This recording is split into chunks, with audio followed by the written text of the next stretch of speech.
Welcome back to another episode of ROC Boys football, sticking in the Big Ten, the conference we know best.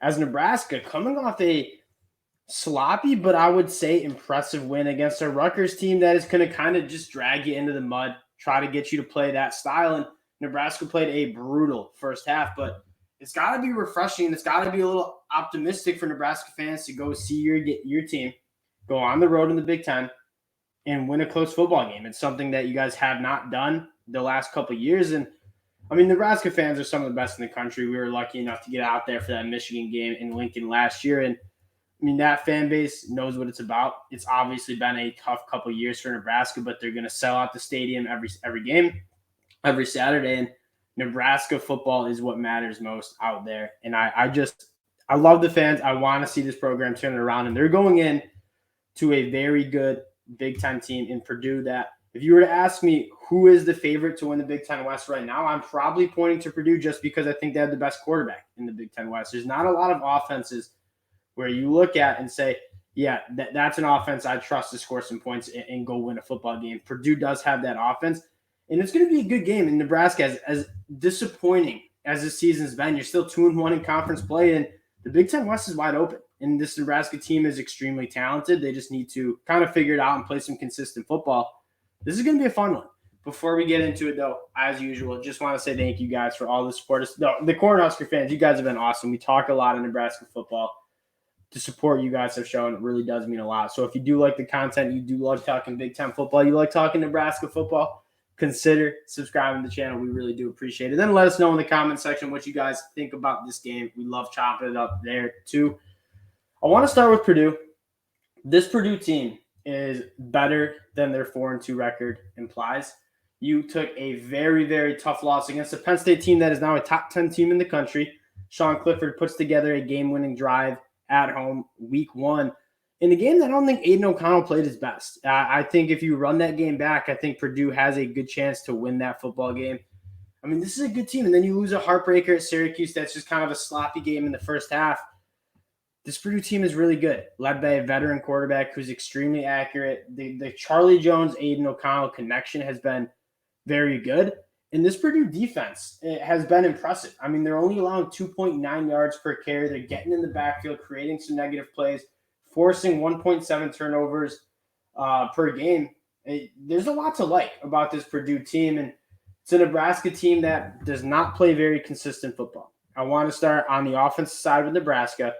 Casey Thompson's not the problem. I think Casey Thompson's actually been relatively solid. The problem is this offensive line. I mean, Rutgers does not have the best pass rushing unit in the Big Ten, not really even that close. And I mean, the amount of times Casey Thompson is on his backside, being forced to scramble out of the pocket is quite frankly unacceptable. They've recruited the position pretty well. They just haven't developed those guys.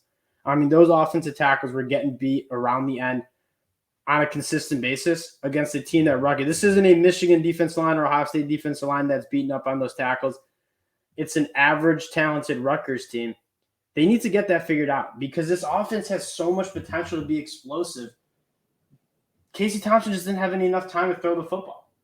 Now, in terms of the explosive offense, they really found something with Trey Palmer, the transfer from LSU. We talked a lot about him. He leads the team in receptions, 554 yards receiving. They don't really have a wide receiver, too. Marcus Washington, talented transfer from Texas, but inconsistent.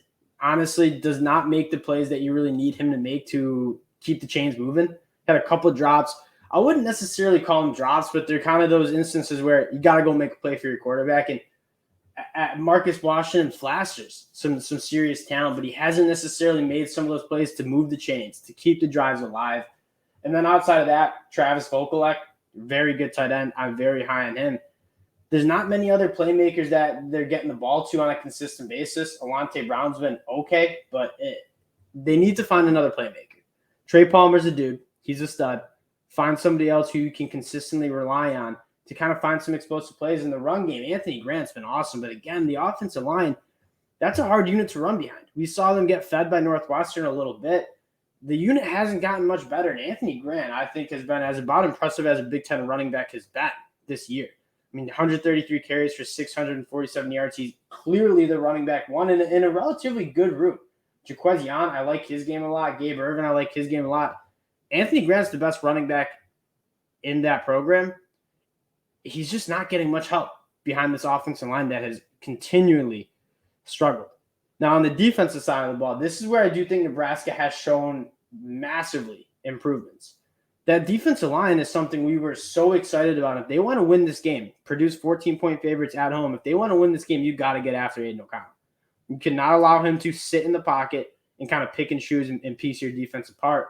The pass rush has gotten better. Garrett Nelson, the last 2 weeks, I got a chance to go back and watch the Indiana game.